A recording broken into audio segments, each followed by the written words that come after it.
En el rol de la medicina funcional, que es la que hoy practico, entendí que el médico guía y no sana, sino el paciente se sana en base a lo que tú puedas enseñarle o guiar. Le dedicas mucho tiempo a la persona, el tiempo que un ser humano necesita para poder sanar, para poder estar en plenitud. Hagamos todo lo que sea necesario para conseguir lo imposible, que es una de las frases de las sabidurías ancestrales, ¿no? Para llegar a lo imposible tienes que hacer lo necesario. La enfermedad, todas son un proceso culminante de situaciones que fueron pasando y tú no hiciste caso. Nuestro cuerpo nos avisa en base a síntomas y sensaciones que al cabo de un tiempo dejamos de hacerle caso y dejamos de escucharlas. Es entender que nuestro cuerpo está diseñado para funcionar perfectamente en un mundo que ya no existe. Pero el ser humano pierde un poco su sabiduría natural cuando ya tiene conciencia de la realidad y una realidad que está modificada completamente. Dejamos de escuchar nuestro cuerpo para escuchar los estímulos externos, ¿no? El médico tiene una misión de ser ejemplo y en base a ese ejemplo poder decir con verdad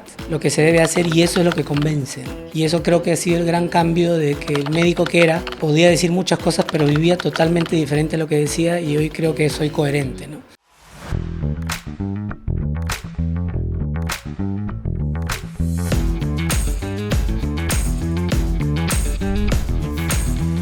Antes de arrancar, te pedimos que te suscribas. Suscríbete a Cubo, dale like, habla con tus amigos, a quienes les gustan las conversaciones con profundidad, con buena onda, las conversaciones divertidas, y diles que aquí en Cubo las encontrarán. Que se suscriban, que le den like para que el video aparezca y lo pueda ver más gente. Y por último, coméntanos, dinos qué te pareció este episodio o sugiérenos otros temas. Gracias. Hay mucha gente, entre la cual me voy a incluir, creemos que estamos normal, es decir, no padecemos de una enfermedad o no nos sentimos mal, pero entiendo que de todas maneras estamos enfermos. No sé si me podrías explicar ese concepto que una vez te escuché y me pareció fascinante, porque comencé a cuestionarme mis propias dolencias, ni siquiera en el presente, sino mis posibilidades de futuro, ¿no? Gracias por tu pregunta, la verdad que es súper interesante. Y lo que tenemos que entender es de que la enfermedad como tal es un punto final o intermedio de un proceso que empezó hace muchos años.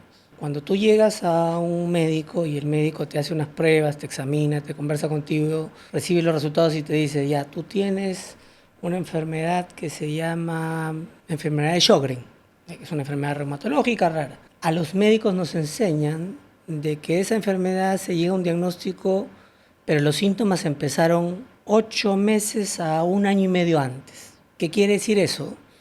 De que para yo cumplir los criterios diagnósticos de esa enfermedad, tiene que pasar un tiempo. Pero en ese tiempo ya el cuerpo fue avisando y fue dando síntomas. ¿Siempre fue avisando? Siempre, siempre. Lo único que no te avisa es un accidente. Vas en tu carro y te chocas y te golpeas, eso no te avisa, ¿no? Pero las enfermedades todas son un proceso culminante de situaciones que fueron pasando y tú no hiciste caso. Lo explico de otra manera. Muchas personas van sintiéndose mal al médico, el médico los examina, le hace exámenes y tienen como respuesta, oye flaca, oye flaco, todo está bien, no tienes nada. Y el paciente sale de la consulta y dice, entonces, ¿qué tengo? ¿Por qué me siento mal? ¿Por qué me duele la barriga? ¿Por qué me duele la cabeza? ¿Por qué no tengo energía? La dificultad que tenemos como médicos para dar diagnósticos en base a criterios que nosotros mismos hemos inventado, y menospreciar los síntomas que tienen muchos pacientes. De hecho, esa normalidad de la que te hablo tiene varios puntos que podrían ser vistos como síntomas de algo malo, ¿no? Este programa lo ve gente que trabaja. Puede ser en el mundo corporativo, en un emprendimiento, en una MIPE, pero gente que suele estar ya en el mercado laboral. No dormimos o dormimos poco. De vez en cuando, mucho más que lo normal, nos duele la cabeza o tenemos algo que podría ser migraña. Algún dolor del cuerpo, bueno, yo ya tengo casi 50 años, es quizás normal, no sé, me dirás, pero esa normalidad va acompañada de estas cositas que dices, la normalidad real, la verdadera, la que hace una persona sana, ¿no tiene estas cosas que te acabo de decir? No. No tiene. Yo siempre recomiendo leer un libro que se llama El mito de la normalidad, de Gabor Mate, que es un médico también. Nuestro cuerpo nos avisa en base a síntomas y sensaciones que al cabo de un tiempo dejamos de hacerle caso y dejamos de escucharlas. Es como cuando tú entras a una sala de discoteca y el primer impacto es, ¡paso, qué tanto ruido!, ¿no? Pero pasan 2 o 3 horas y ya te acostumbraste a ese ruido. Entonces muchas personas viven con un síntoma como si ya fuesen parte de ellos. Y me lo dicen, oye Marco, en verdad yo soy estreñido toda la vida. Eso no es normal. Marco, yo desde niño tengo migraña. Eso no es normal. Esa normalidad no es normal. Lo normal es sentirse en bienestar. Pero esa plenitud, para eso hemos nacido. Claro, ya, pero esa plenitud en el que no tienes insomnio y duermes como un bebé. Bueno, yo tengo un bebé, no duermen tan bien, ¿eh? No está mal la frase de duermes como un bebé. Depende en el que no tienes migraña. Estoy alucinando un mundo demasiado feliz, quizá, ¿o no? Es posible. Es posible. Es posible.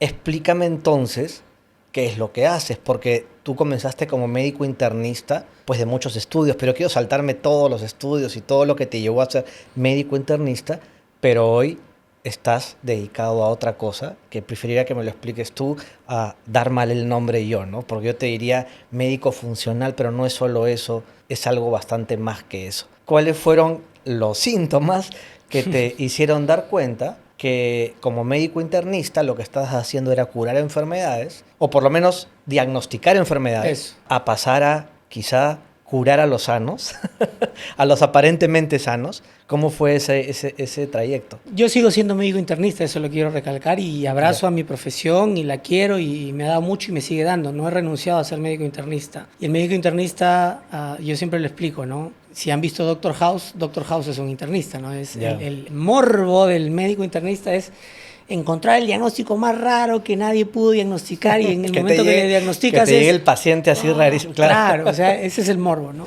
Y viene un poco el ego, ¿no? Yo lo diagnostiqué, ¿no?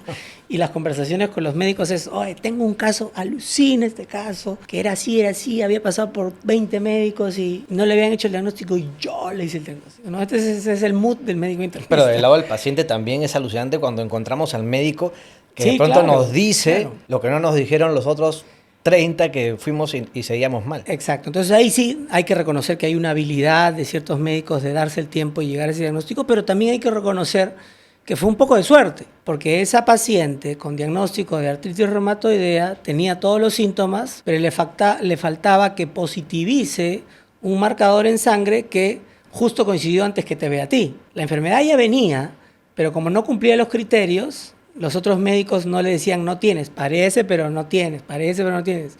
Llega a ti y a ti te tocó la ficha ganadora y tú eres el que le diagnosticaste, ¿no? Entonces, hay mucho de eso, ¿no? De que entender de que la enfermedad es un proceso y en el proceso se van a ir adicionando síntomas y señales para el diagnóstico. Entonces, en ese mundo vivía yo y en ese mundo hemos sido entrenados, porque al final cualquier carrera profesional es un entrenamiento, para diagnosticar enfermedades. Y esa es la principal diferencia de lo que busco ahora. El punto culminante del médico es decir qué enfermedad tienes. Y una vez que tienes ese diagnóstico, abres una guía, que normalmente no las aprendemos, y damos una prescripción médica. Uh-huh.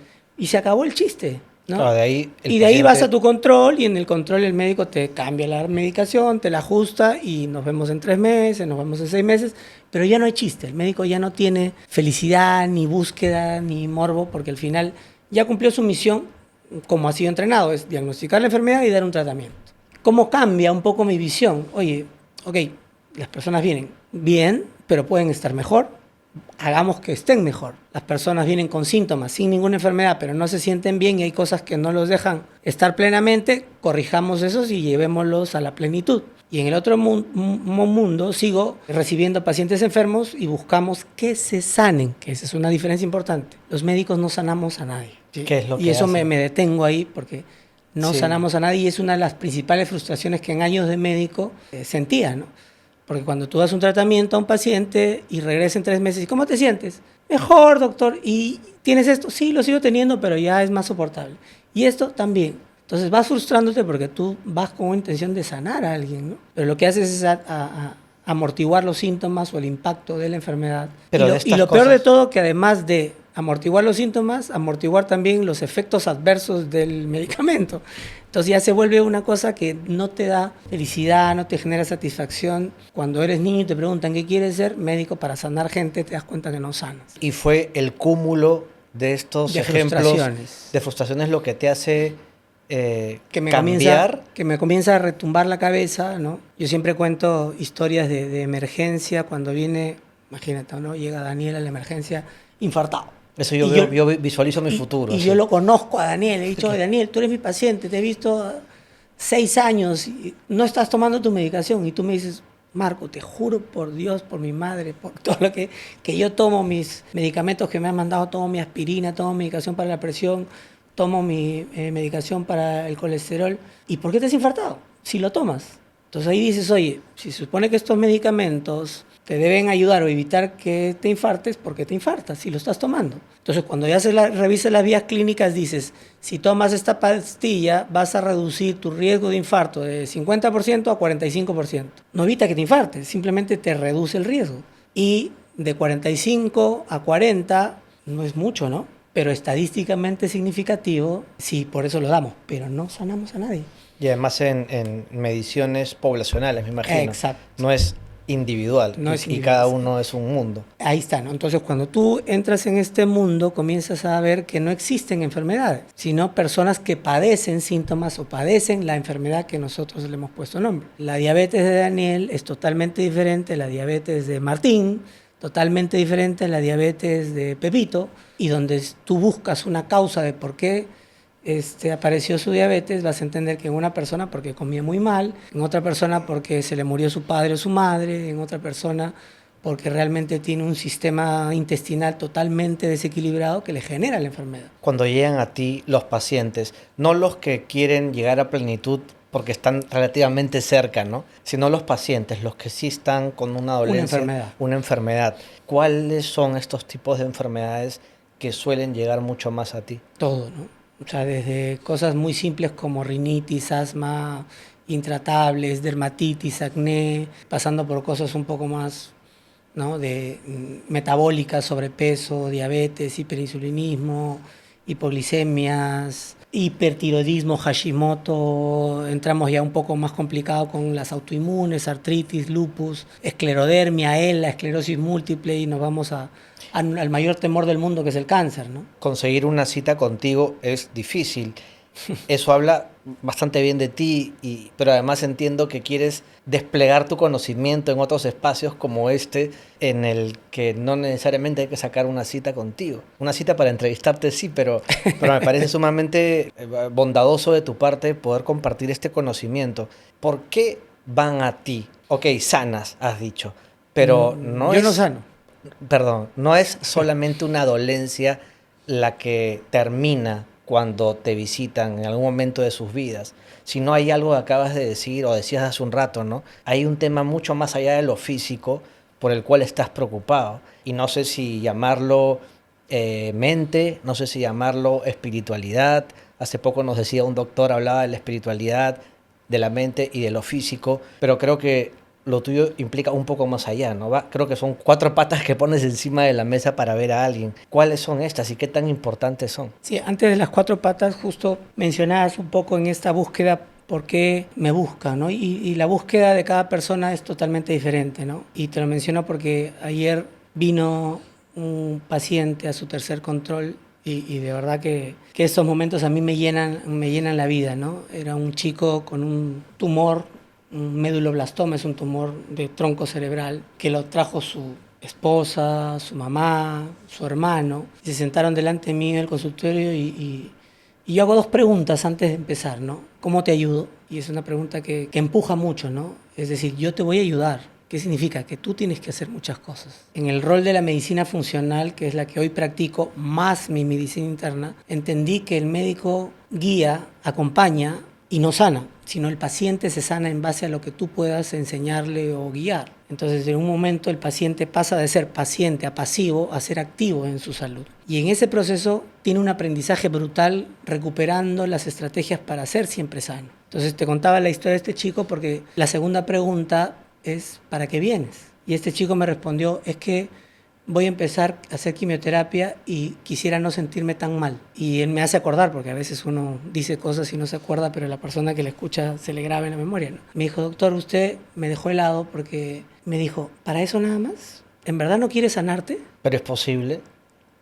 Bueno, este chico en su tercera sesión me trae la resonancia y la resonancia está totalmente limpia. Compara su proceso con sus compañeros de quimioterapia, porque en la sala de quimioterapia te sientas con 5 o 6 personas y él entraba feliz, salía feliz, con muy pocos síntomas adversos. Y hoy por hoy, en los 6 meses, 7 meses, su resonancia está limpia. Tenemos que esperar y ser prudentes, ¿no? Porque todavía le queda una sesión de quimioterapia que si yo fuese oncólogo le diría ya no la necesitas, pero como ya hay un proceso establecido, lo va a recibir y con eso va a estar limpio de... No digo que yo lo sané porque no es así. Él se sanó con lo que hizo, él se sanó con la quimioterapia. O sea, lo que hago yo no es, no hagan quimioterapia y vayamos por lo natural, no. Hagamos todo lo que sea necesario para conseguir lo imposible, que es una de las frases de las sabidurías ancestrales, ¿no? Para llegar a lo imposible tienes que hacer lo necesario. Lo necesario es todo lo que tú consideres necesario y vibres con lo que te va a ayudar a conseguir No el eres resultado. prohibitivo en cuanto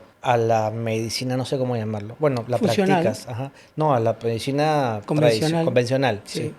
Ujú. No es... Para nada, no es que... No somos excluyentes, ¿no? Y eso es una cosa importante que siempre le digo a la gente, ¿no? Yo voy a ir contigo, por donde tú vibres y tú sientas, ¿no? Y tampoco en la negación de que si yo siento que una persona necesita un medicamento, le voy a decir, oye, este medicamento te va a hacer bien, usémoslo temporalmente, no es la solución, pero nos va a ayudar. ¿Y dónde un está? antidepresivo, un ansiolítico, un medicamento para bajar el hiperinsulinismo, un medicamento para la tiroides, se utiliza. Utilicemos todo lo mejor de ambas formas para el bienestar del paciente. Y esa sanación que parte del paciente, ¿no? Que depende del paciente, ¿está más ligada a comportamientos o más ligada a un esfuerzo mental? La sanación, y volvemos a esa pregunta de los pilares, ¿no? Sí, de los 4 pilares. Entender que la enfermedad es el resultado de algo. Volvemos a que es un proceso que se va instalando cada vez más y el cuerpo va avisando, oye, Daniel, por acá no va,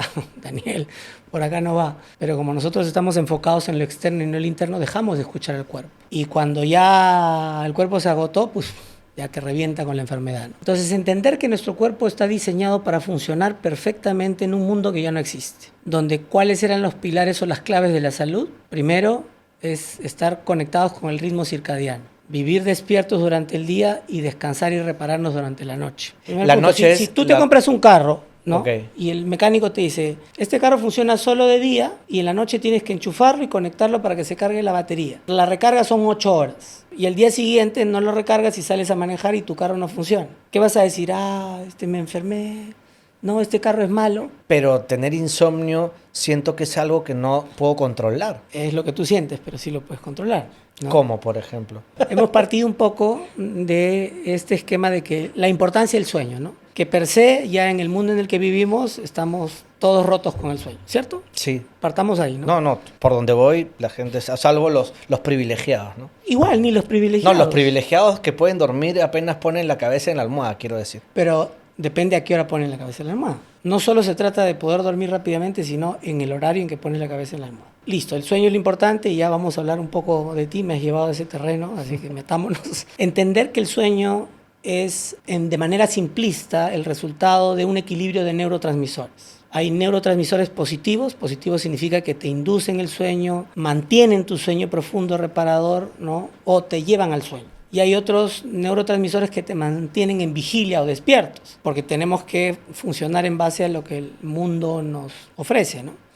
Si una persona tiene que estar despierta en la noche, imagínate un hombre hace miles de años que recibe una noticia de que hay un felino feroz que se quiere comer a los niños. Claro, tiene que estar alerta, ¿no? Tiene que estar alerta, ¿no? Entonces la alerta está determinada por 2 neurotransmisores, el cortisol y la histamina. Yo tengo esos mecanismos para estar alerta cuando lo necesito, porque un león me va a atacar y me va a comer a mis hijos. Pero en el mundo moderno ese león es tu trabajo, es el tema económico, es el pleito con algún familiar o con alguna persona que no solo se da en un instante y no se mantiene en tu mente permanentemente, que está generando cortisol que te va a romper el sueño. O de otro lado es la histamina, que te mantiene vigilante frente a una situación, y la histamina puede estar dándose de manera exagerada porque tienes un sistema intestinal alterado que está generando mucha histamina. Tenemos que ver qué patrón tienes para poder corregir esas cosas y puedas dormir bien, porque eso no te va a dejar dormir así hagas lo que hagas. Te escucho hablar mucho del sistema digestivo.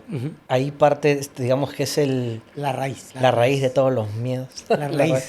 ¿Sí? La raíz de la vida, ¿no? O sea, si tú pudieras entender de que tu cuerpo es producto de la evolución y que si alargamos con un acordeón toda la evolución y la evolución de la vida empieza en las bacterias y alrededor de las bacterias se formó una membrana que hoy llamamos intestino y encima de esa membrana se hizo una conexión que se llama sistema nervioso entérico y encima de eso se comenzaron a formar órganos que comenzaron a generar seres superiores o multicelulares y mamíferos.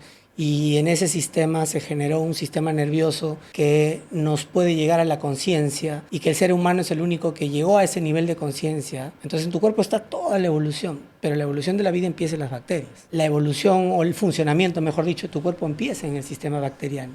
Y tiene que ver el estar bien, el estar en plenitud, como lo has dicho, con lo que comemos o con lo que dejamos de comer. Las dos cosas. A ver, si tienes un carro que funciona a gasolina premium, y le metes petróleo, vas a fundir esa máquina. Claro, a veces hay que echarle petróleo para caminar los kilómetros que faltan para encontrar un siguiente grifo, ¿no? Es lo que digo es... Lo que voy es lo mismo. Nosotros somos tengo hambre y tengo comida chatarra a mi disposición. Mejor es no comer. Sin dejar de decir de que nuestro cuerpo es lo suficientemente resiliente para que pueda recibir eso, tolerarlo y después volver a lo saludable. Pero si tú me dices, oye Marco, no tengo gasolina, tengo petróleo y si no como petróleo no voy a poder avanzar, eso es mentira también. Porque si eso fuese así, tus ancestros que vivían en un mundo donde no había refrigeradoras y no había comida en un supermercado, sino que a veces pasaban días sin comer, si hubiesen muerto ahorita no estaríamos en el mundo en el que estamos, no existiríamos. Te quiero hablar del ayuno, pero antes quería terminar de entender los pilares y no sé si me has dado dos.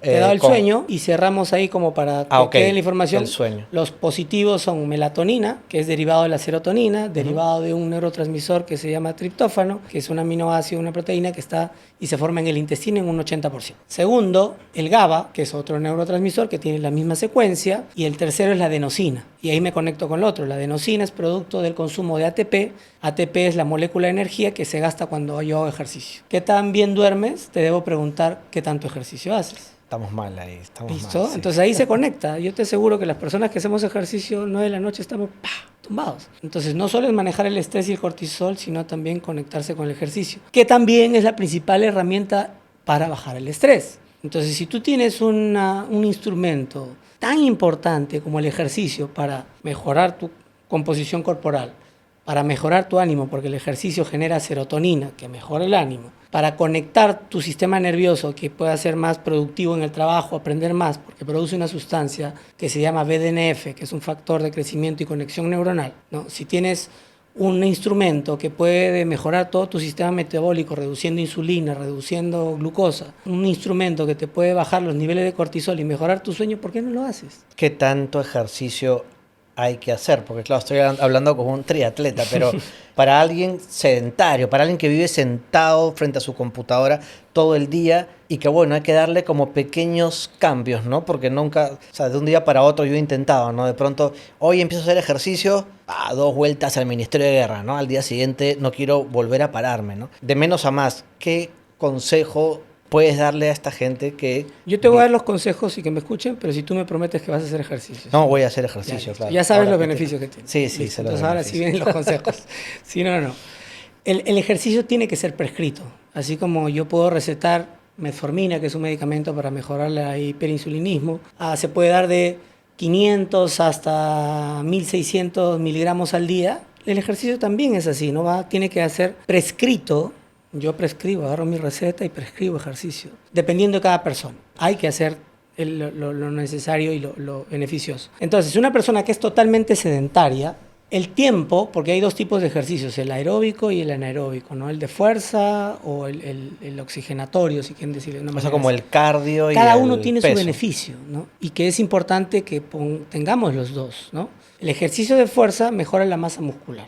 La masa muscular es el primer tanque de proteínas que al final es reserva para todo tu cuerpo cuando te enfrentes a una enfermedad. Y la vejez, ¿no? Y la vejez. Porque yo he estado sintiendo que ya me estoy quedando como en hueso ya. Entonces, el músculo te da postura, ¿no? Y la postura te da salud, te da bienestar, ¿no? Si no tienes músculo, te vas a empezar a encoger. Entonces, el músculo, ese músculo rojo, es importante trabajarlo y ese ejercicio de fuerza. Ya a nivel molecular, mitocondrial, que es uno de los temas que me encanta, hacer ejercicio de fuerza mejora el volumen mitocondrial, es decir, más mitocondrias, más motorcitos generadores de energía. Y el ejercicio aeróbico mejora las capacidades de esas mitocondrias, es decir, resistir más.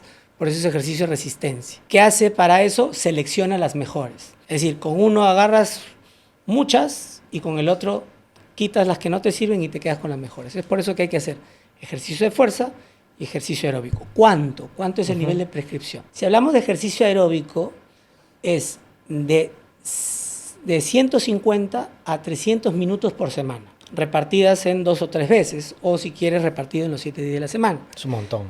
No es mucho. Reparte 150 minutos en 7 días, en 6 si quieres. Claro, hay que verlo en cuántos capítulos de tal serie en Netflix. Por ejemplo, ¿no? No, claro, mira, esto...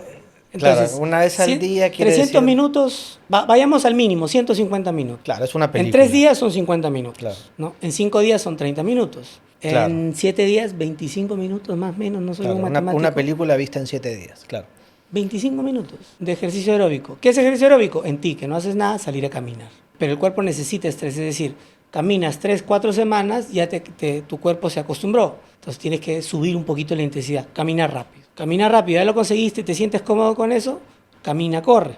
Es decir, caminas 3 minutos, corres 2 minutos. Caminas 3 minutos y de ahí vas subiendo la cantidad de correr y vas bajando la de caminar. Y vas creciendo en, Marco, no me gusta caminar, voy a caminar bicicleta. Marco, no me gusta montar bicicleta. Scooter eléctrico. ¿No?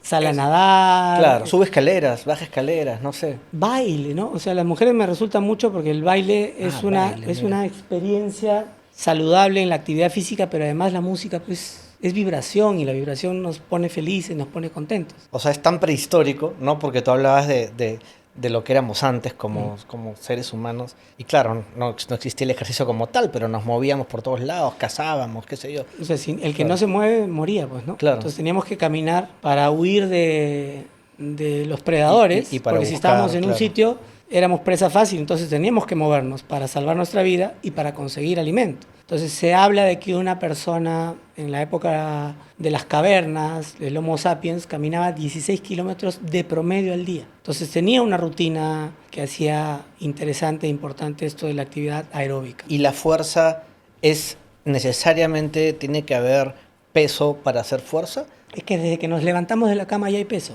El propio. El de la gravedad, ¿no? Y es por eso que Claro. un astronauta se va al espacio y no tiene peso. Y regresa por lo flaco. tanto regresa Claro, es verdad. con pérdida de masa muscular, con pérdida de hueso, con osteoporosis. Entonces, desde que ya te mueves con tu propio peso, ya estás haciendo esa actividad. Entonces, no necesitas tampoco cargar y ir al gimnasio a hacer pesas. Tu propio cuerpo tiene el suficiente peso para que tú lo trabajes. ¿Ese es el otro pilar, el ejercicio? El ejercicio es el otro pilar que está conectado, como hemos hablado, con el resto. Y en el ejercicio de fuerza le reducimos a 75 con 150 minutos, ¿no? Lo mínimo 75. ¿Qué significa? 37.5 minutos, media hora, 40 minutos, 2 veces por semana. ¿Te parece que en tus 24 horas del día le dediques, para hacer más fácil, 1 hora de tu vida a tu salud? ¿Te parece mucho? Me parece poco para el momento en el que estoy en mi vida, ¿no? O sea, me encantaría estar conversando contigo 10 años antes y que me estés diciendo esto y encontrarle un sentido, ¿no? Que también es otra cosa que he pensado. De repente a mis 30, hace 10 años no tenía 30 tampoco, pero de repente a mis 30, no sé si hubiese sido tan consciente como soy ahora de mi salud, ¿no? No éramos conscientes, somos otra generación. La generación actual creo que es un poquito más consciente y es, ¿no?, producto de la evolución también, ¿no? Y los que estamos en esta edad nos quejamos de la capacidad de trabajo que tienen hoy los chicos, ¿no? Que no se ponen la camiseta, no se comprometen y nosotros sí, pues nos sacrificábamos, ¿no? Hoy lo podemos criticar, pero ellos hoy tienen más consciente, oye, mi tiempo de trabajo es esto y lo otro es mi bienestar, ¿no? Lo vemos mal nosotros, pero en verdad está bastante bien. Hay una cultura Y no solo en el Perú, creo del mundo, ¿no? Trabaja, trabaja, trabaja. O sea, el que más trabaja es el exitoso, ¿no? Nadie está viendo todo esto de lo que nos estás hablando, ¿no? Yo creo que sí, por eso hay una creciente Yo no lo estoy cambio viendo, de claro. percepción y de repente esta información está llegando a ti, creo que te va a calar y poco a poco tienes que hacer estos cambios, ¿no? Y en base a tu pregunta, ¿no? Probablemente si nos hubiésemos conocido hace 10 o 15 años, yo no te hablaría nada de eso porque estabas del otro lado. Y probablemente si yo lo hubiese hecho, te hubiese hablado y no me hubieses entendido porque estabas en otra onda, ¿no? Claro, en el Ahora, mundo, en la vida infinita, ¿no? En sentir que uno va a vivir para siempre. el mejor momento para sembrar un árbol fue hace 15 años. El segundo mejor momento es ahora, ¿no? Ya si después de esta conversación nos vemos otro día y te pregunto si no has hecho ejercicio y me dices que todavía no, ya... No, tengo que hacer. Todos los días me despierto pensando en que tengo que hacer y me acuesto pensando lo mismo. El tercer pilar. Nutrición. Y no es que sea uno, no lo estamos... No, veo que está Estamos todo hablando ligado, de acuerdo a cómo sale, ¿no? todo Pero, ligado, sí, pero no claro. es que uno sea más importante Sí, que el sí, otro. pero veo que está absolutamente ligado. Entonces, nutrición. Y nutrición está conectado con un mundo nuevo porque al final se alimenta de esto que es el microbioma, ¿no? Que es las bacterias que viven en nuestro intestino. Pero la nutrición es fundamental porque la nutrición no es como algo que rico y me alimento, sino si tú entiendes que ese huevito, esa carne, ese pescado, esa verdura que tú comes es procesada y eso va a ser parte de tu cuerpo, lo verías de otra manera. Cuando tú haces una casa, tú escoges material noble, material de buena calidad para que dure mucho tiempo y te proteja, ¿no? Tu cuerpo es igual, es una casa construida con material noble, proteínas, grasas, carbohidratos, etcétera, etcétera. Pero Entonces, ¿por qué escoger malos materiales para hacer tu principal casa? Además, es el único cuerpo que te han dado, no lo puedes cambiar, ¿no? ¿Por qué darle malos insumos para que se reparen? Esa es una pregunta que te puedo hacer cuando te enfrentes a un alimento que no es alimento versus un alimento real y sepas escoger. Yo sufro el colesterol, hay gente que es celíaca, hay gente que es alérgica a diferentes cosas. Y todo esto que vemos que cada vez aumenta, ¿no? ¿Eso lo consideras tú como algo que también puede sanar? El alimento sana, ¿no? El alimento, además de ser energía, porque entra y se procesa para darnos energía, también es estructural, es nuestra estructura corporal, ¿no? Entonces es importante que la enfermedad la veas como una disfunción de todas estas cosas, ¿no? Por falta de energía, por una estructura que está dañada, que le llamamos inflamación. Imagínate esta habitación y esta pared está hecha de cartón. Esta pared hecha de cartón significa Que además creo que está hecha de cartón. que se va a caer pronto y no va a durar como un material noble, ¿no? Entonces, en ese proceso de daño, reparación, por no escoger material adecuado y ahorrar, se llama inflamación en el cuerpo. Entonces, cuando tú comes, tienes que mirar primero qué tienes al frente. ¿Tienes un alimento o un comestible? ¿Cómo lo diferenciamos? Cuando tú agarras esto y dices de dónde viene, y después podemos hablar de pesticidas y otras cosas, pero ¿de dónde viene? Esto viene de la tierra, es una papa, claro, la han cultivado dentro de un saco y yo la he comprado y está en mi plato y la papa, desde que salió de la tierra, sigue siendo la misma papa.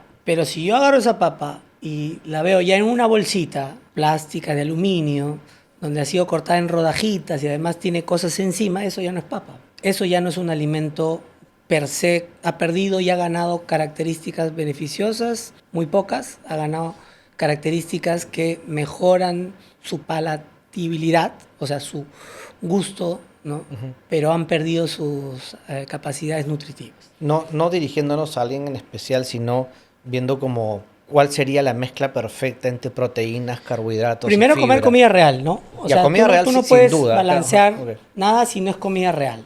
¿Correcto? Hablemos de comida real y hablemos de proteínas, carbohidratos, harinas, en fin. ¿La mezcla de estos en proporciones iguales es lo correcto o estoy diciendo una roca? El ser humano en su evolución, volvamos a ese mundo ancestral, tenía épocas de abundancia y épocas de carencia. En épocas de abundancia que coincidía, porque es abundancia natural, con el verano existían las frutas. Entonces, en ese momento, para ese hombre que tenía que cargarse de grasa para que esa grasa le permita tener energía en los momentos donde no había, era importante que coma gran cantidad de carbohidratos y también proteínas. El ejemplo más alucinante es el oso, ¿no? Vean un documental de los osos que salen de la hibernación. Entonces, el oso sale de la hibernación y lo primero que hace es ir a buscar a las caídas de salmón para comer toda la proteína y la grasa necesaria para reconstruirse, ¿no? Vean un oso salir de la hibernación y y se reconstruye con grasa y proteína. Pero una vez que ya está reconstruido con su masa muscular, comienza a comer miel, frutas, dulce, porque tiene que acumular grasa. Si el oso no acumula una cantidad de grasa necesaria, no vive y por lo tanto muere en la hibernación. Entonces el ser humano era muy parecido. Tenía esos ciclos y por eso tiene insulina, que es una hormona que todo lo que comemos lo guarda la grasa, el carbohidrato es lo que más estimula la insulina. Entonces sí existía un proceso donde el cual había abundancia, había que comer mucho carbohidrato, pero eso ya no existe. Pero ya, si el oso es tan instintivo y el ser humano es tan inteligente, hay algo que no me que cuadra. es diferente, ¿no? Sí, es diferente, pero no hay un instinto ahí que deberíamos, o sea, no debería decir yo, necesito grasa hoy día. Es que eso existe, ¿no? O sea, es alucinante porque ha salido un reporte, por ejemplo, de la leche materna, ¿no? Antes pensábamos que la mamá le da la leche simplemente, pero ahora se sabe de que el niño en su saliva, en contacto con receptores en la leche materna, le está dando la información de lo que necesita la leche. Y la composición de la leche cambia de lactancia a lactancia. Mira lo alucinante y lo sabio que es el cuerpo humano. ¿Lactancia más malas del mismo día? Sí, del mismo día. O sea, el niño hoy necesita grasa por algún mecanismo que estamos descubriendo en esta ciencia maravillosa que cada día nos sorprende. La saliva tiene sustancias que estimulan a las glándulas mamarias para que en la siguiente lactancia le dé más grasa. O sea, sí nacemos con ese instinto. Exacto. ¿Cuándo lo perdemos? Cuando somos humanos. El ser humano es un ser humano, ¿no? Es un ser biológico, es un animal. Pero el ser humano pierde un poco su sabiduría natural cuando ya tiene conciencia de la realidad y una realidad que está modificada completamente. En esa modificación comenzamos a tener disruptores de esa sabiduría. O sea, el cuerpo humano sabe que debe irse a dormir a las 7, 8 de la noche. Pero como ya somos conscientes, nosotros elegimos lo que el mundo nos ofrece por tener ya programas instalados de que esto es divertido, que esto es bonito. Entonces nos salimos un poco del mundo natural para ser personas, ¿no? En una comunidad que rompe un poco esos paradigmas, ¿no? Dejamos de escuchar nuestro cuerpo para escuchar los estímulos externos, ¿no? Pero entiendo entonces que para un deportista claramente la dieta, o sea, lo que tiene de comer es muy distinto que para una persona un poco más sedentaria o para alguien como yo que está empezando a hacer deporte mañana, ¿no? Todos debemos comer muy parecido, la diferencia es las cantidades, ¿no? Y donde ahí tú puedes, dependiendo del entrenamiento, el día que tienes un fondo, que es un ejercicio 4 o 6 horas, vas a necesitar una carga un poco mayor de tu día habitual de un carbohidrato. Entonces hay variabilidad porque al final, no solo en personas diferentes, sino en la misma persona, ¿no? En estos momentos que ahorita yo no tengo ningún plan de competencia, probablemente me haya subido unos kilos de peso porque no estoy gastando lo mismo que antes. Y tengo que modificar un poco mi nutrición para que esto esté un poquito más estable. Pero en tu caso llevas una vida sana, claramente y sana. Trato, y estoy seguro que ahora hablaremos del último pilar. No es que ves ahí chocolates y en una fiesta, qué sé yo, los comes. Hay cosas que has prohibido en tu vida sí o sí. No hay ninguna cosa, bueno, a ver, cosas prohibidas o prohibitivas totalmente. La cocaína, pues, ¿no? Yo creo que eso sí no aporta nada, ¿no? Pero una copa de vino, un chocolate, porque hablemos y diferenciemos un chocolate de un dulce de chocolate, ¿no? Claro, no, hablemos de chocolate, Okay. chocolate, ajá. Y un dulce de chocolate en un momento especial, bonito, ¿no? Pero no es mi día a día, ¿no? ¿Qué relación hay entre lo que comemos y lo que pensamos? Lo que pensamos, lo que sentimos, cómo funciona nuestro cerebro, ¿no? Entre lo que comemos y eso que Mira, cómo funciona. Te voy a contar un ejemplo. Estudiando este mundo del microbioma me resonó bastante para saber qué tanto puede impactar un bicho en nuestra conducta. Y eso era un bicho. Y nosotros tenemos acá por lo menos 1500 especies de bacterias que en su colectivo pues generan desde 40 billones de bacterias a mucho más, ¿no? Tenemos 10 veces más bacterias que células humanas, ¿no? Entonces imagínate la cantidad de bichitos que tenemos acá. Existe un bicho que se llama Toxoplasma gondii. El Toxoplasma es un parásito que tiene un ciclo de vida que interviene el ratón, el gato y ese bicho puede entrar en una mujer, enfermarla y generar problemas de embarazo, ¿no?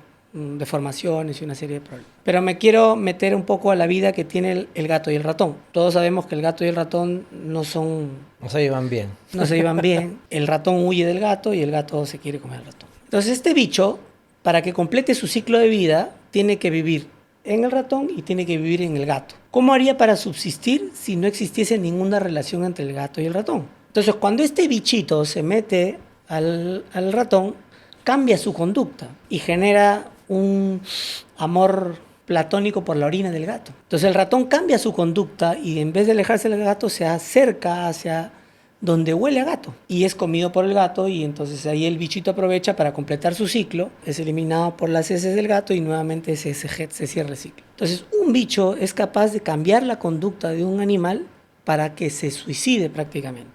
Y mírate, si un bicho tiene esa capacidad, imagínate la capacidad que tenemos nosotros con tantas bacterias cuando están en desorden de generar cambios conductuales. Y cuando hablamos de cambios conductuales es si estás más irritado, si pierdes la paciencia, si estás más ansioso, si estás deprimido, si tienes pensamientos repetitivos, si tienes pensamientos obsesivos. Todo eso puede estar en relación a la concentración de bichos y la cantidad de sustancias que se llaman aminas biógenas y una serie de cosas que van a entrar a tu cuerpo y generar cambios en tu funcionamiento cerebral. Y es por eso que hoy hablamos del eje intestino-cerebral, y donde esos bichos aumentan o disminuyen de acuerdo a lo que comes. Y claramente los papás que tienen niños con trastornos del neurodesarrollo, autismo, saben que cuando este niño come azúcar, pues el niño no lo para nadie, porque obviamente estamos activando todas esas vías que intervienen en este sistema intestinal que va a generar neuroinflamación con conductas totalmente descontroladas de los niños, ¿no? ¿Ese es el cuarto pilar? El cuarto pilar, más que el pensamiento, es el estrés y la emoción. Hay que diferenciar el factor estresor del estrés. Por eso una situación que a ti te puede generar estrés, que el estrés es lo que pasa dentro de liberación de hormonas, adrenalina, cortisol, de las principales, va a ser diferente de persona a persona en base a tus vivencias, ¿no? Claro. Si, por ejemplo, tú vienes de una familia que vivió la crisis del golpe de Estado de Velasco y perdió sus tierras, tienes en tu emoción un gobierno militar podría ser terrible, ¿no? Pero si yo vengo de la línea que dio el golpe de Estado y fue el mejor momento en mi familia, y en este momento en el Perú genera un golpe de Estado, ¿cómo lo vas a vivir tú y cómo lo voy a vivir yo? Siendo el mismo evento externo, totalmente diferente. Pero entonces tú vas a elevar cortisol. Pero la sensación termina siendo, o sea, el estrés... El estrés es lo que pasa adentro, ¿no? Tú vas a liberar mucho cortisol, yo probablemente menos o muy poco. Claro. O nada. O nada. Siendo el mismo fenómeno, pero el impacto en cada persona es totalmente diferente en una situación ¿Y de por qué lo estrés. juntas con la emoción? Porque ahí está conectado. La emoción es lo que tú tienes guardado como recuerdo de tus vivencias en base a lo que sucedió fuera, ¿no? A ese paciente que llega a tu consultorio y que dice, quiero pasar mi quimioterapia mejor. Y tú le dices, es muy poco a tu exigencia, deberías querer sanar. Intuyo, por lo que me acabas de decir, que comienzas a explorar en sus emociones, en lo que come, en el sueño, la nutrición, el ejercicio. El ejercicio, perdón. Esto va en contra a cómo vemos en el mundo la medicina, que son 5 minutos de conversación con el doctor, si es que puedo llamar eso conversación. No quiero criticar eso tampoco, porque critiquemos. Se sana mucha gente con buenos sostenimiento diagnósticos. de muchas personas. Pero el enfoque es otro. Le dedicas mucho tiempo a la persona, el tiempo que un ser humano necesita para poder encontrar, para poder sanar, para poder estar en plenitud. Definitivamente, si yo hago un recuerdo cómo practicaba yo medicina en clínicas reconocidas en la primera etapa de mi vida y en el hospital, tenías 4 pacientes por hora, ¿no? Y hoy por hoy me queda corto 1 hora. ¿Y podrías en esa hora estar hablando solamente del pasado de esa persona? Sí, claro. Tratamos de hacer un mapeo inicial, pero después van a salir muchas otras cosas de ese pasado, y no solo del pasado de esa persona, ¿no? Nosotros empezamos preguntando, y hay una cosa en medicina funcional que se llama línea del tiempo, donde te pregunto y te puedo preguntar a ti, ¿no? ¿Cómo fue tu embarazo? Tú en la barriga de tu mamá. No, creo que ni mi mamá sabría responder a eso. Lo que normalmente pasa es que cuando el niño nace, se libera una hormona que se llama oxitocina, que es la hormona de la felicidad y del amor. Cuando abrazamos, liberamos oxitocina. Y eso borra todos los malos recuerdos. Y es por eso que das a luz, sale oxitocina y el dolor del parto desaparece. Venden oxitocina para borrar algunas cositas, claro. Pero dura muy poquito, muy pocos segundos, entonces no es tan efectiva. Habría que hacer una deliberación prolongada. Te voy a hacer una pregunta que puede ser de lo más estúpida, pero ¿la oxitocina hace que uno no recuerde esos primeros momentos de su vida? Es una pregunta que no tiene respuesta para mí. Yo creo que el niño sí vive en oxitocina permanente, porque el niño suele ser feliz. Ojalá, pero yo creo que el niño todavía no tiene conciencia de su conciencia, porque todos somos conscientes y estamos, o sea, todos los seres animales están conectados, ¿no? Es por eso que Un león caza solo lo que va a comer y no caza 10 cebras y las guarda en la refrigeradora, ¿no? ¿Sí? Porque está consciente, pero de manera subconsciente, ¿no? Sí. Cuando el ser humano se vuelve consciente, su conciencia se separa de la supraconciencia, comienza a tener programación cerebral. Y en esa programación comienzan a aparecer las culpas, a aparecer las angustias, la ansiedad, la sobreexigencia, esta necesidad de ser alguien. Claro, es ser humano, pero al mismo tiempo, qué ganas también de ser instintivo, ¿no? El ejemplo del oso es claro, ¿no? O sea, ¿por qué un oso sí sabe lo que necesita? Es que nosotros también sabemos. O sea, si pudiésemos hacer un experimento y agarramos a 100 personas y las ponemos en una comunidad no contactada, va a ser instintivo. Una vaca sabe que va a tener leche y da de lactar a su ternero, pero una mamá se llena de esta información que parte un poco de la sociedad, que cómo se debe hacer, qué tienes que hacer esto para lactar, qué tienes que ponerte así, qué tienes que ponerte así. Entonces aparece la duda y el autojuzgamiento, ¿lo estaré haciendo bien? ¿Seré buena mamá? Y eso es lo que nos hace sufrir. Y esta plenitud, Marco, o sea, como objetivo frente a tus pacientes, ¿es para que vivan mejor el tiempo que tengan que vivir o es para que vivan mejor y alarguen incluso el tiempo que tengan que vivir? Hoy por hoy el nuevo lujo, y lo vas a ver en el mundo, es el bienestar. El bienestar es en realidad sentirse bien, física, corporalmente, espiritualmente, con un propósito claro que te haga feliz, ¿no? Es el verdadero lujo. Y dentro de eso, la longevidad. Hay mucha tendencia a vivir más años. La tendencia no es solo vivir más años, sino vivirlos bien. Porque la longevidad, yo no sé, en corto plazo, con el avance de la ciencia, la vamos a poder revertir, ¿no? No lo sé, ojalá que no.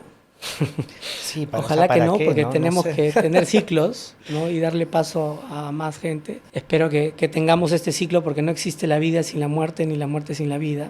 Pero sí prolongar la vida de manera en bienestar, ¿no? Un envejecimiento saludable es el concepto, creo que es más rico porque a nuestra edad comenzamos a entender muchas cosas. Y cuando empezamos a entender muchas cosas ya no podemos hacer muchas cosas porque el cuerpo ya no nos da. Entonces, qué rico sería oye, ya entendí todo, que lo valioso es pararme y dar un abrazo, es sentarme y conversar con mi padre, es ver a los niños en el parque jugando, es meterme un chapuzón en el mar, cosas que no tienen precio, ¿no? He sentido en mucha de esta charla a alguien muy espiritual. Eres alguien muy espiritual. ¿Te has convertido? ¿Estás en ese camino? Todos somos espirituales, ¿no? Sino que a veces nos desviamos un poco de esa espiritualidad porque tiene que ver con los niveles de energía, ¿no? Nosotros tenemos un cuerpo biológico que está organizado desde átomos, moléculas, células, tejidos, sistemas, seres, una comunidad, una supracomunidad que es la humanidad, ¿no? Pero encima de eso existe otro nivel, pues, que es la espiritualidad o la supraconciencia, ¿no? En este proceso de ir mejorando de nivel en nivel, ¿no? Porque este es un proceso, ¿no? Mejoro mis moléculas, mejoro mis células, mejoro mis tejidos. Van apareciendo conexiones sin buscarlas, de conectarse con la espiritualidad. Y voy sintiendo pues que hay un punto mega, llámale Dios o lo que sea, que te va jalando a seguir creciendo, ¿no? Y el crecimiento en la espiritualidad creo que es fundamental y creo que el mensajero no es lo importante, sino el mensaje, ¿no? Y ahí tenemos pues a un Buda, a un Krishna, a un Cristo. Y dentro de mi cosmogonía espiritual, pues Cristo ha sido muy presente por mi familia y la herencia que tengo, ¿no? Y no significa que sea mejor o peor que Buda, No, pero hay no, mucha sabiduría veo... que te lleva a buscar qué. Porque ¿cuál es el valor que buscamos? La paz y la tranquilidad. Eso te iba a decir, el qué, el para qué, el por qué estamos Esa aquí. paz y tranquilidad que la conexión viene pues con volver a cómo entra el alma al cuerpo, que es con la respiración. Algún día encontraré la paz conmigo mismo. No busques la paz fuera, sino la paz está adentro. Cuando tus aguas se tranquilicen, todo alrededor se va a tranquilizar. Y es ahí volver a ser espiritual, ¿no? Porque el ser espiritual es un nivel de energía muy alto. Pero ¿de qué depende esa espiritualidad? De tener un buen combustible para tener energía y estar vibrando a ese nivel. De tener un cuerpo lo suficientemente sano para ya comenzar a pensar en eso, ¿no? Uno no puede ser espiritual si no se siente bien. Y creo que la capacidad que tienes de no solamente de trasladar estos mensajes, sino de convencer, es clave, ¿no? Yo creo que por lo menos a mí me has convencido que tengo que dar un cambio. A veces uno necesita ese empujón de afuera, ¿no? Porque El todos los días... convencimiento no viene de lo que uno escucha o dice, sino de lo que uno ve. Igual con nuestros hijos, ¿no? Cuando nosotros a nuestros hijos le damos una indicación, pero nosotros hacemos todo lo contrario, no esperemos eso, ¿no? Entonces yo creo que el médico tiene una misión de ser ejemplo y en base a ese ejemplo poder decir con verdad lo que se debe hacer y eso es lo que convence, ¿no? Y eso creo que ha sido el gran cambio de que el médico que era, que podía decir muchas cosas, pero vivía totalmente diferente a lo que decía y hoy creo que soy coherente, ¿no? Coherente en lo que siento, coherente en lo que pienso, coherente en lo que digo y coherente en lo que hago. Oh, qué chévere llegar a eso. Es un sueño llegar a eso. Gracias. A ti.